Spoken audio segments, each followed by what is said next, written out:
The Japanese guard's cigarette glowed like a firefly in the darkness, 50 yards from where I lay pressed against the cold earth. Captain Robert Prince, they called me, though right now I felt more like a ghost haunting the Philippine countryside. Behind me, 120 Rangers from the 6th Battalion held their breath, fingers wrapped around rifle stocks, slick with sweat despite the cool night air. One cough, one snapped twig, one moment of carelessness, and 500 American prisoners of war would die before dawn. The guard flicked his cigarette away, the ember arcing through the black like a tracer round. In 12 hours, those emaciated men behind the bamboo fence, survivors of Bataan and Corregidor who had endured 3 years of hell, would either be free or dead. There was no middle ground in this war anymore. Not here. Not tonight. I checked my watch, 1930 hours. In 30 minutes, we would either pull off the most audacious rescue in Pacific theater history, or we would all die trying. 3 days earlier, the mission had seemed impossible. I stood in Lieutenant Colonel Henry Mucci's tent at our base camp near Gimba, staring at aerial reconnaissance photos spread across a folding table. The images showed Cabanatuan prison camp in stark black and white, guard towers, barracks, and the thin figure South American pose moving like specters through the compound. Prince, you're looking at 500 men who've been rotting in that hellhole since 1942, Mucci said, his weathered face grim in the lamplight. Bataan Death March survivors. Men from the 31st Infantry, the 26th Cavalry, artillery units, Air Corps personnel. They've been waiting 3 years for us to come get them. The photos told a story of systematic starvation and brutality. The prisoners, once healthy American soldiers, now appeared skeletal, their uniforms hanging like rags on scarecrow frames. Intelligence reports indicated they were dying at a rate of 2 to 3 per day from disease, malnutrition, and random executions. Sir, the camp's 30 miles behind enemy lines, I said, studying the layout. Even if we get in, getting out with 500 sick men. That's why I'm sending your best, Mucci interrupted. Company C, 6th Ranger Battalion. You'll have Lieutenant Bill Nellist and his men, plus a squad from Company F under Lieutenant John Murphy. 120 Rangers total. He handed me another photograph, this one showing Japanese positions around the camp. Latest count shows about 220 Japanese soldiers in and around Cabanatuan. Mix of regular army and guards. They've got machine gun nest here, and here. His finger traced positions on the photo. Guard towers with searchlights. The main gate faces Highway 518. I studied the intelligence reports. The camp held American officers and enlisted men captured during the fall of Bataan and Corregidor in April and May 1942. They'd survived the Bataan Death March, during which thousands of their comrades had died from execution, disease, and exhaustion during the forced 65-mile march to prison camps. Those who made it to Cabanatuan had endured 3 years of inadequate food, medical neglect, forced labor, and random brutality. What's the timeline, sir? MacArthur's advancing faster than expected. The Japs are executing prisoners rather than let them be liberated. We've got reports from other camps. He paused, his jaw tightening. Let's just say we can't wait for the main force to reach Cabanatuan. It'll be too late. The urgency was real. As General MacArthur's forces pushed north through Luzon toward Manila, Japanese commanders were implementing a policy of murdering Poes to prevent their rescue. On January 14th, at Puerto Princesa prison camp on Palawan, Japanese guards had forced 150 American prisoners into air raid shelters, doused them with gasoline, and burned them alive. Only 11 men escaped to tell the tale. We have one advantage, Mucci continued, sliding another photo across the table. Captain Juan Pajota, leader of the Hukbalahap guerrillas in this area. He's been watching the camp for months, mapping guard routines, counting personnel. His men will guide you in and help cover your withdrawal. I picked up the photograph of Captain Pajota, a slight Filipino man with intelligent eyes and the weathered look of someone who'd been fighting the Japanese occupation since 1942. His guerrilla unit had been conducting raids and intelligence gathering throughout Nueva Ecija Province, making them invaluable allies for this type of operation. What about air support? Lieutenant Colonel Edward White's P-61 Black Widows from the 547th Night Fighters Squadron will create a distraction 15 minutes before you hit the camp. Make the guards think there's an air raid coming. Should get their attention focused skyward instead of on the perimeter. The plan was audacious in its simplicity. We would march 30 miles through enemy-held territory, attack a fortified prison camp defended by superior numbers, liberate 500 sick and malnourished prisoners, and then fight our way back to American lines, all before Japanese reinforcements could respond. Sir, with respect, this sounds like a suicide mission. Muchi's eyes hardened. Maybe. But those men have been waiting 3 years for us to come. We're not going to let them die now when freedom is 30 miles away. He was right, and I knew it. The Ranger creed was simple. We left no one behind. These weren't just 500 American prisoners, they were 500 reasons why we were fighting this war in the first place. January 28, 1945, we began our infiltration at 0600 hours, moving in single file through rice paddies and sugar cane fields south of Gimba. Each Ranger carried a Thompson submachine gun or M1 Garand rifle, plus enough ammunition for a sustained firefight. We also packed medical supplies, stretchers, and extra rations for the prisoners.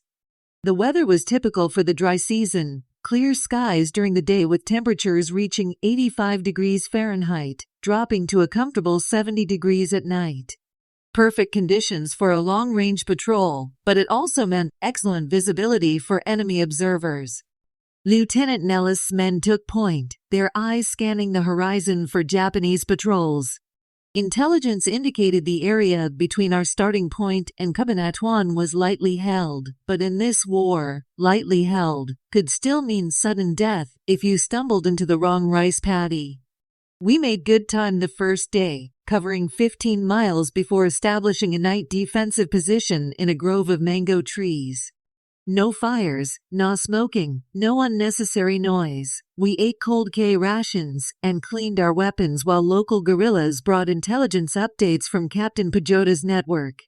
The news wasn't encouraging. Japanese patrols had increased around Cabanatuan, and there were reports of additional troops moving into the area.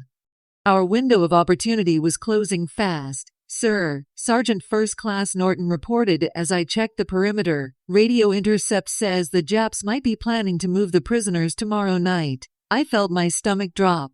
If the Japanese evacuated the post before we could reach them, the mission would fail. Worse, moving 500 sick men would likely kill many of them outright. Assuming the Japanese didn't simply execute them to avoid the logistical nightmare, we push harder tomorrow, I decided. We reach the objective area by 1800 hours, conduct final reconnaissance, and hit them before they can move anybody. The next day's march tested every man's endurance. We covered 18 miles through increasingly hostile territory, dodging Japanese patrols, and moving like shadows through villages where Filipino civilians watched us with a mixture of hope and fear. The Japanese had been brutal in their occupation, and collaboration with American forces meant death for entire families. Captain Pajota met us at a predetermined rendezvous point 5 miles from Cabanatuan. He was exactly as described, small in stature but radiating the quiet confidence of a man who'd been fighting guerrilla warfare for 3 years. His English was excellent, his intelligence precise. The camp holds 516 prisoners as of yesterday, he reported, spreading a hand-drawn map on the ground. Guard strength varies between 220 and 280 depending on the day. They have 4 machine gun positions, searchlights on the towers, and a reaction force in the nearby town of Cabanatuan City. I studied his detailed sketches. The prison compound was rectangular, approximately 600 by 800 yards, surrounded by an 8-foot-tall bamboo fence topped with barbed wire. Guard towers stood at each corner and along the perimeter at 100-yard intervals. The main gate faced Highway 518, with a secondary gate on the eastern side. Guard routine? I asked. Very predictable. They change guard every 4 hours, 2000 hours, midnight, 0400, and 0800. During shift changes, there's a 5-minute gap when the perimeter is undermanned. Japanese positions in the area? Pajota's expression darkened. 8th Regiment headquarters in Cabanatuan City, about 5 miles north. Approximately 8,000 troops. Tank company at Cabu, 7 miles northeast. Artillery battery at San Leonardo, 12 miles south. The numbers were sobering. Even if we successfully liberated the prisoners, we would face overwhelming odds during the withdrawal. Success depended on speed, surprise, and the guerrillas' ability to delay enemy reinforcements. My men will establish roadblocks here and here, Pajota continued, indicating positions on his map. We can hold for maybe 2 hours against light forces, 30 minutes against heavy attack. What about the prisoners' condition? Bad. Very bad. Many cannot walk. Most weigh less than 100 pounds. Dysentery, malaria, beriberi, pellagra, Dr. Hibbs, he's the senior medical officer among the prisoners, estimates maybe 200 can walk on their own. This was the nightmare scenario we'd planned for but hoped to avoid. Evacuating 500 healthy soldiers would be challenging enough. Evacuating 500 sick men, many of whom would need to be carried, seemed almost impossible. We'll need every cart, carabao, and stretcher in the province, I told Pajota. Already arranged. Civilians are standing by with transportation. They hate the Japanese. They want to help. January 30th, 1945, 1800 hours. We established our final assault position in a rice field 500 yards from the prison camp. Through binoculars, I could see the guard towers silhouetted against the evening sky, searchlights beginning to sweep the perimeter as darkness approached. The prisoners were visible through gaps in the bamboo fence, skeletal figures moving slowly between barracks buildings. Some could barely walk, others sat motionless, too weak to move.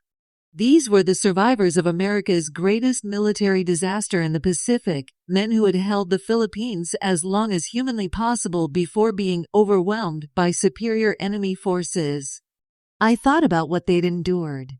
The Bataan Death March in April 1942, when Japanese forces herded 75,000 American and Filipino prisoners on a brutal 65-mile force march.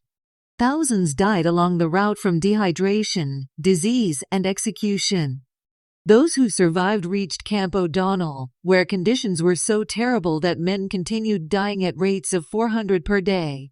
Later, many were transferred to Cabanatuan, which became the largest POW camp in the Philippines.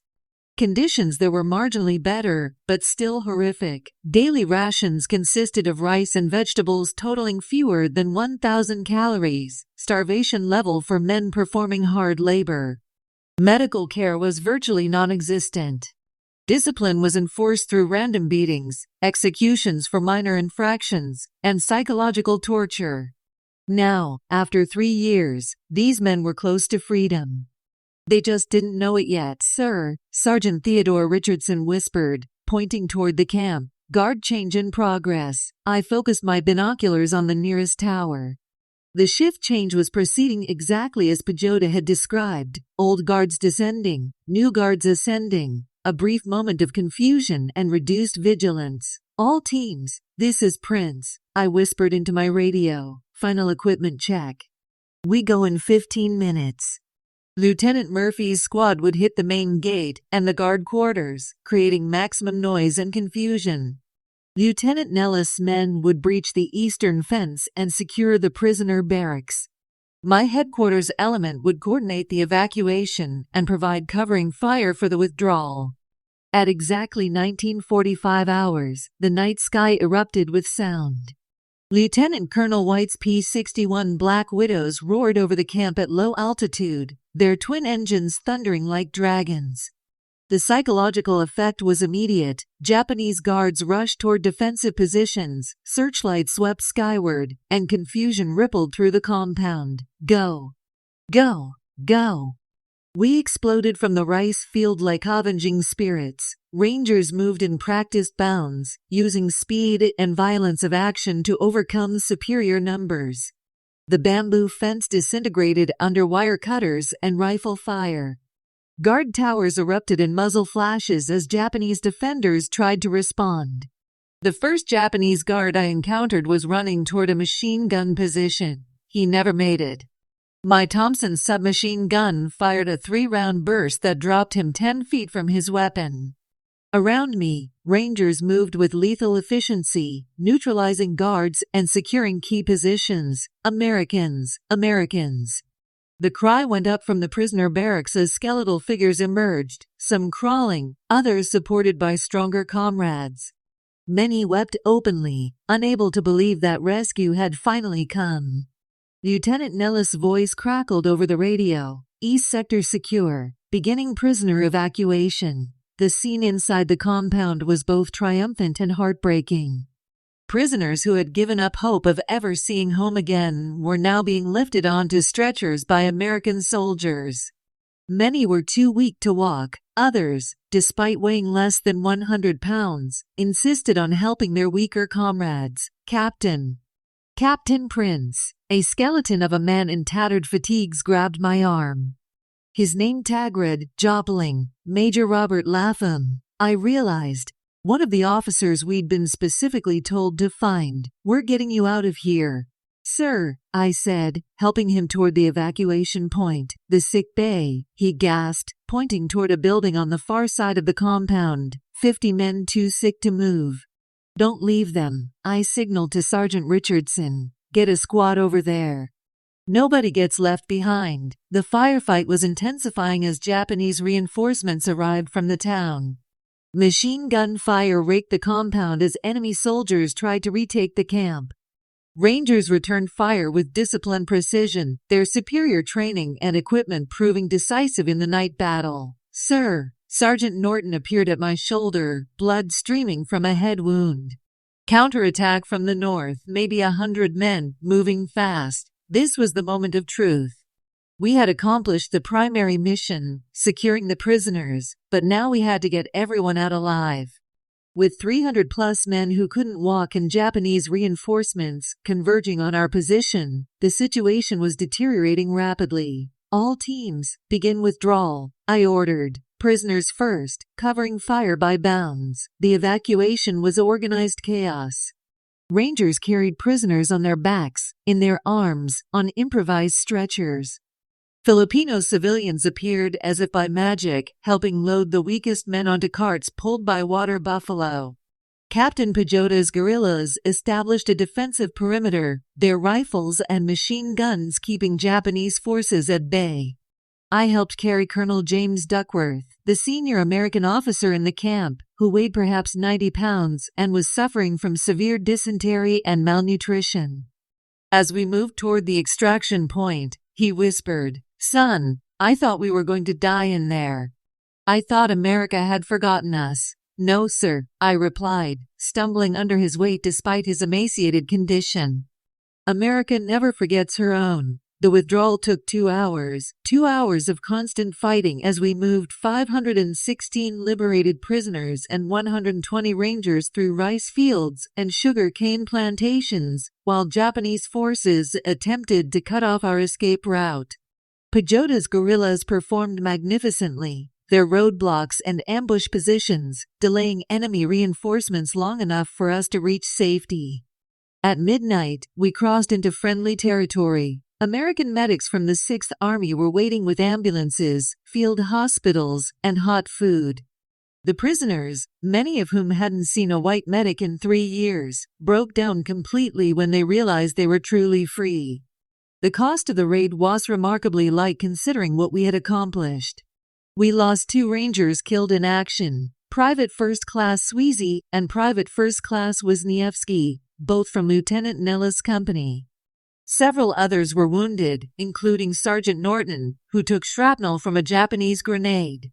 Japanese losses were significant, 523 confirmed killed, including the camp commandant and most of his staff. We had destroyed their largest POW facility in the Philippines and dealt a severe blow to their morale throughout Luzon. But the real victory was measured in lives saved. All 516 American prisoners were successfully evacuated. Within days, they were receiving proper medical care, adequate nutrition, and preparation for return to the United States. Many would never fully recover from their ordeal, but they would live to see home again. I remember sitting in the field hospital at dawn on January 31st, watching medics work to stabilize the former prisoners. Some were so malnourished that solid food would have killed them. They required gradual refeeding with carefully controlled portions. Others suffered from tropical diseases that would take months to cure. Major Lapham approached my cot, walking slowly with the aid of a medical corpsman. He had gained 5 pounds overnight just from proper hydration and looked slightly more human. "Captain," he said, extending his hand, "I want you to know something." There were times in that camp when we wondered if America was still fighting this war. We wondered if anyone remembered we existed. I shook his skeletal hand, feeling the bones clearly beneath his papery skin. "Last night, you didn't just save our lives," he continued. "You saved our faith. You proved that America keeps her promises." The evacuation became one of the great humanitarian stories of World War II. As news of the raid spread, it provided a tremendous morale boost for American forces throughout the Pacific. Here was proof that the United States would go to extraordinary lengths to rescue even a small number of its own people. The broader strategic impact was equally significant. The successful raid demonstrated American special operations capabilities to both allies and enemies. It proved that no Japanese position was truly secure, that American forces could strike deep behind enemy lines with precision and overwhelming violence when necessary. For the former prisoners, liberation was just the beginning of a long journey home. Many required months of medical treatment before they were fit for transport to the United States. All carried psychological scars that would never fully heal. They had witnessed humanity at its worst: systematic brutality, deliberate starvation, casual murder. But they had also witnessed humanity at its best: Filipino civilians who had risked their lives to help them. American soldiers who had marched 30 miles through enemy territory to bring them home. A nation that had not forgotten them despite 3 years of silence. Dr. Ralph Emerson Hibbs, the senior medical officer among the prisoners, later wrote about the raid, "In all my years of medical practice, I have never seen such an immediate and dramatic improvement in patients' conditions. It wasn't just the food or medical care, though both were desperately needed. It was hope." For the first time in 3 years, these men had hope. The Cabanatuan raid became a template for future special operations throughout the Pacific theater. The lessons learned, detailed intelligence gathering, coordination with local resistance forces, precise timing, overwhelming violence of action, would be applied to similar missions as American forces advanced toward Japan. But for those of us who participated, the raid represented something more personal. We had proven that the Ranger Creed was not just words on paper. We had demonstrated that America would indeed leave no one behind, regardless of cost or risk. I think about those men often, even 78 years later. Many died within a few years of liberation, their bodies too damaged by years of abuse to fully recover. Others lived long, productive lives, becoming teachers, businessmen, fathers, and grandfathers. All carried the unique bond of shared suffering and miraculous survival. The camp at Cabanatuan was burned to the ground by retreating Japanese forces a few days after our raid. Nothing remains today except a small monument marking the site where 516 American prisoners regained their freedom through the actions of 120 Rangers and a group of Filipino guerrillas who refused to accept that any cause was hopeless. Colonel Henry Mucci, our battalion commander, summed up the mission best in his after-action report. The raid was successful because everyone, Rangers, guerrillas, and Filipino civilians, understood that we were not just conducting a military operation. We were affirming the fundamental principle that in democracy, every individual life has value. No one is expendable. No one is forgotten. The men we rescued at Cabanatuan had survived the Bataan Death March, 3 years of imprisonment, starvation, disease, and systematic brutality. They had endured because they believed that someday, somehow, America would come for them. On the night of January 30th, 1945, we kept that promise. The liberation of Cabanatuan prison camp saved 516 American lives and demonstrated that even in the darkest circumstances, hope is never entirely lost. It proved that sometimes, the most important victories are measured not in territory captured or enemies destroyed, but in the simple act of bringing fellow Americans home. Those skeletal figures who emerged from the bamboo barracks that night were more than just former prisoners. They were living proof that the ideals we fought for, human dignity, individual worth, the sacred obligation to protect our own, were worth any sacrifice. In the end, that is why we went to Cabanatuan. Not for glory or recognition, but because 516 Americans needed us to come get them. And in America, that is reason enough.